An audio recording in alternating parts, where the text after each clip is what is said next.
200 गीतों के रंग तहरीर के संग की इस अगली मुलाकात में मैं सौरभ मनोहर आप सबका तहे दिल से स्वागत करता हूँ। पिछले गाने से हमने जो एक नया सिलसिला शुरू किया था कि बेवफाई के जज्बे पे जो गीत हैं, जो गीत बनते हैं ऐसी सिचुएशन में, उसमें से भी काफ़ी सारे अच्छे बेहतरीन गीत हैं, तो हम उनकी तरफ ध्यान देंगे और ऐसे कुछ गीतों का मतलब समझने के, अल्फाजों को समझने की कोशिश करेंगे। तो पिछली मुलाकात का गीत तो काफ़ी नेगेटिव या काफ़ी बददुआ भरा था।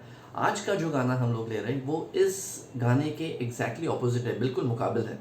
पिछली मुलाकात में हम ऐसे गाने के बारे में बात कर रहे थे जहाँ पे बेवफाई उस किरदार से सहन नहीं होती और वो अपने गाने से, अपने अल्फाजों से अपने महबूब को बद्दुआ दे के आगे चला जाता है। ये गीत ऑपोजिट इसलिए है कि ये गीत फिल्माया गया है एक महिला, एक लेडी के किरदार पे।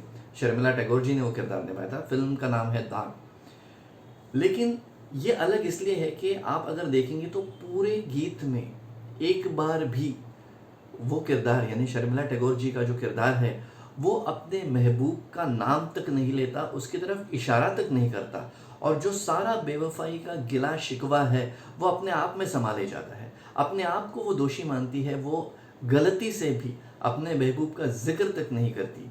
ये जो एक तमीज़ दिखाई गई है इस गीत में वो बेहतरीन है और इसीलिए हम आज इस गीत के बारे में बात करेंगे। ये गीत है फिल्म दाग का, 1973 की बनी फिल्म है।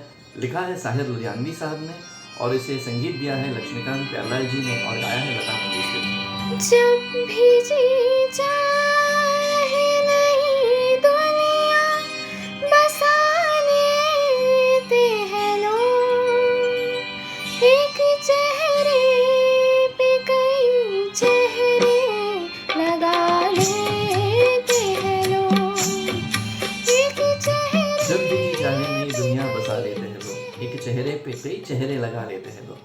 देखिए, जैसे पिछले गाने में मुखड़े से ही बात साफ होती थी, इस गाने में भी मुखड़े से ही बात साफ हो जाती है। ये किरदार जो है वो अपने बारे में या फिर अपने महबूब के बारे में बात नहीं करती, लेकिन जब बेवफाई का सामना हो जाता है तो लफ्ज़ कुछ ऐसे निकल जाते हैं कि शायद मेरी ही गलती थी कि मैं इस वफा को और बेवफाई के खेल को समझ नहीं पाई। ये जो एक डिग्निटी है, ये जो एक तमीज़ है इस गाने में, this is the highlight of the entire song. कि कोई आपको दुख पहुँचे, कोई आपको दर्द दे, लेकिन फिर भी आप रिस्पॉन्स में या फिर उसके अगेंस्ट एक लफ्ज़ भी अगर आप कहें तो वो उस महबूब के, उस शख्स के, उस दर्द देने वाले के बारे में ना हो, बल्कि दुनिया के बारे में हो और अपने एक्सपीरियंसेस के बारे में। तो ये पूरा कैरेक्टर है इस गाने का, जो पूरे गाने में हमें दिखाई देता है। काफ़ी बड़ा गाना नहीं है, सिर्फ 2 अंतरों का गाना है, लेकिन एक-एक अंतरा बड़ा है और अगर आप धुन के शौकीन हैं तो आपको पता चलेगा कि काफ़ी कॉम्प्लिकेटेड धुन है। गाने के लिए काफ़ी पेचीदा है ये। लेकिन लता जी हैं तो उनके लिए कौन-सी धुन मुश्किल हो सकती है। काफ़ी बेहतरीन तरीके से उन्होंने ये गाना पेश किया है। तो सिचुएशन कुछ ऐसी है कि शर्मिला टैगोर जी का जो किरदार है, उसकी पहले अपने महबूब के साथ मोहब्बत हुई है, शादी हुई है, लेकिन शादी के बाद किसी हादसे की वजह से महबूब चला जाता है। राजेश खन्ना जी ने उनका, इस महबूब का किरदार निभाया है। तो वो चला जाता है और उसकी मौत की खबर आती है। तो ये बेचारी अपने आप को बेवा समझ के ज़िंदगी बिताने की कोशिश कर रही है। उनकी एक बेटी या बेटा है छोटा सा, उसे पालने की कोशिश करती है, ज़िंदगी की मुश्किलों का सामना करते अकेली चली जाती है। और फिर किसी दिन कुछ सालों बाद उसकी मुलाकात हो जाती है उसके पति से, लेकिन अब वो किसी और का पति है। वो पहचान तो जाती है कि ये वही इंसान है जिसने मुझसे शादी की थी। अब ये बेवफाई का एक हादसा उसकी ज़िंदगी में आ जाता है। हैरान रह जाती है वो कि अपने पति को किसी और के पति के रूप में देखने के बाद, और उस मोड़ पे जो उस किरदार के जज्बात थे वो इस गाने से झलकते हैं। आइए अंतरे की ओर बढ़ते हैं।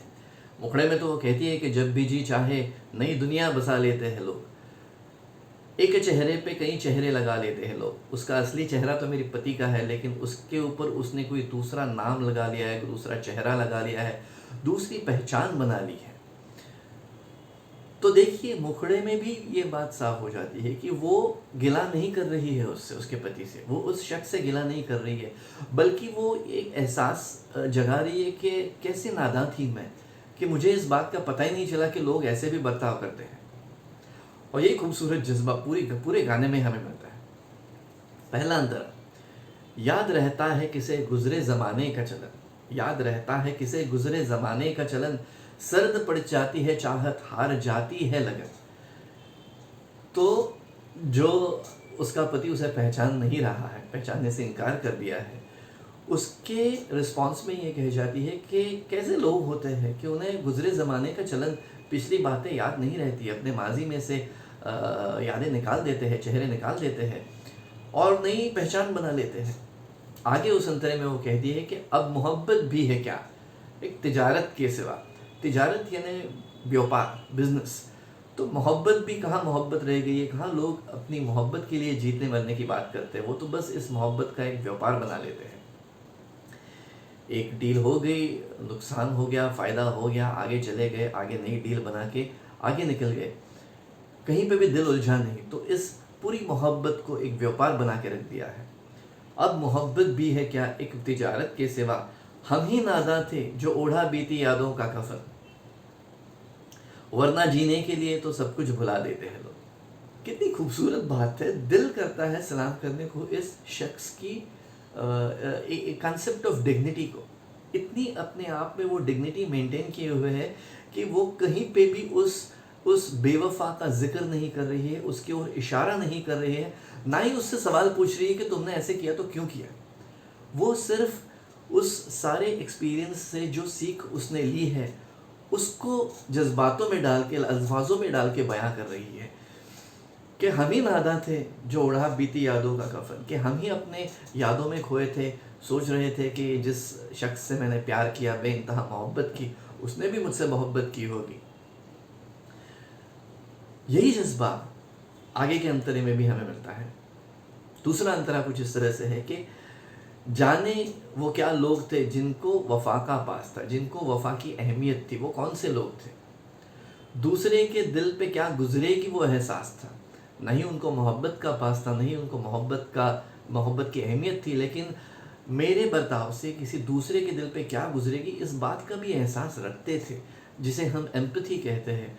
एम्पैथी आजकल वैसे भी हम अगर देखें तो हमारे अड़ोस पड़ोस में या फिर हमारे इर्द गिर्द कम होती दिखाई दे रही है, और ये बात तो 1973 में साहिर साहब ने कही है। आगे, अब है पत्थर के सनम, पहली दो लाइनों में एक रिफ्लेक्शन कर लिया कि जाने वो कैसे थे लोग।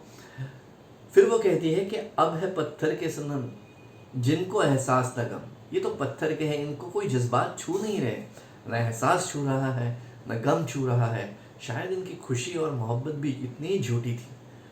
तो अब है पत्थर के सनम जिनको एहसास न गम, वो ज़माना अब कहाँ जो अहले दिल को रास था। अहले दिल, अहल यानी कि लोग, तो अहले दिल का मतलब कुछ इस तरह से होता है कि दिल की अहमियत जिन लोगों को है, ऐसे लोगों को रास आने वाला ज़माना अब नहीं रहा। अब तो मतलब के लिए नाम वफा लेते हैं लोग। This is classic Sahir. ये खूबसूरती साहिर साहब की है कि एक ही पंक्ति में दो ऑपोजिट मीनिंग्स, एक दूसरे के मुकाबिल जो मतलब है उनको एक साथ पिरो लेते हैं वो। अब तो मतलब के लिए नाम वफा लेते हैं लोग। जो वफादार होते हैं वो मतलबी नहीं हुआ करते, जो मतलबी हुआ करते वो वफादार नहीं हुआ करते। ये कॉन्ट्रास्ट साहिर साहब ने इस गाने में लिखा है कि अब तो मतलब के लिए नाम वफा लेते हैं लोग, न किसी को वफा की पड़ी है, न किसी को किसी बात का एहसास है। लेकिन इस पूरे गीत में जो एक डिग्निटी, जो एक अदब दिखाई है इस किरदार ने, वो बेहतरीन है। मतलब चाहे ज़िंदगी मुझे जितना दर्द दे, चाहे ज़िंदगी मुझे जितनी परेशानियां दे, चाहे कोई शख्स जिसके साथ मैंने बेइंतहा मोहब्बत की थी, अपनी दिलो जान निछावर कर दी थी, अगर वो भी मुझे तकलीफ़ देता है तो मैं अपनी अदब रखते हुए मैं रिस्पॉन्ड नहीं करती। वो कभी भी उस शख्स को, उस किरदार को गिला शिकवा या फिर गालियाँ नहीं देती, बद्दुआएँ नहीं देती। बद्दुआ तो दूर की बात है, वो उसका जिक्र तक नहीं करती।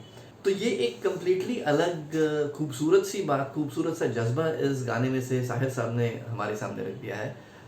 उम्मीद करता हूँ कि अल्फाजों के सफ़र पे जब आपको लेके जाता हूँ तो आपको इन बातों का बारीकियाँ, इन बातों की बारीकियाँ समझ में आ जाती है और इस गीत की बारीकियाँ समझ में आ जाती है। तो ये था एक बिल्कुल अलग अंदाज में लिखा हुआ साहिर साहब का गीत, लता जी का गाया हुआ गीत। एक डिग्निफाइड रिस्पॉन्स टू डिसऑनेस्टी और डिसलॉयल्टी जैसे हम कह सकते हैं, वो मैंने आपके सामने रखने की कोशिश की। उम्मीद करता हूँ ये गीत आपको पसंद आ जाएगा, मेरी मुलाकात भी आपको पसंद आ जाएगी। एक बार फिर से गीत सुन लीजिएगा, बहुत ही खूबसूरत तरीके से लता जी ने इसे गाया है। ऐसा ही कोई गीत लेके फिर आपके सामने हाजिर हो जाऊंगा। तब तक के लिए सौरभ मनोहर को इजाज़त दे दीजिए। और अगर आपको मेरी बातें, मेरी मुलाकातें पसंद है तो अपने दोस्तों में भी ये बात फैला दीजिए, इस वीडियो को लाइक कीजिए, इस चैनल को सब्सक्राइब कीजिए, ताकि मैं अपनी बातें ज़्यादा से ज़्यादा लोगों तक ले जा सकूँ। ये पूरी मुलाकात देखने के लिए सौरभ मनोहर का तहे दिल से शुक्रिया।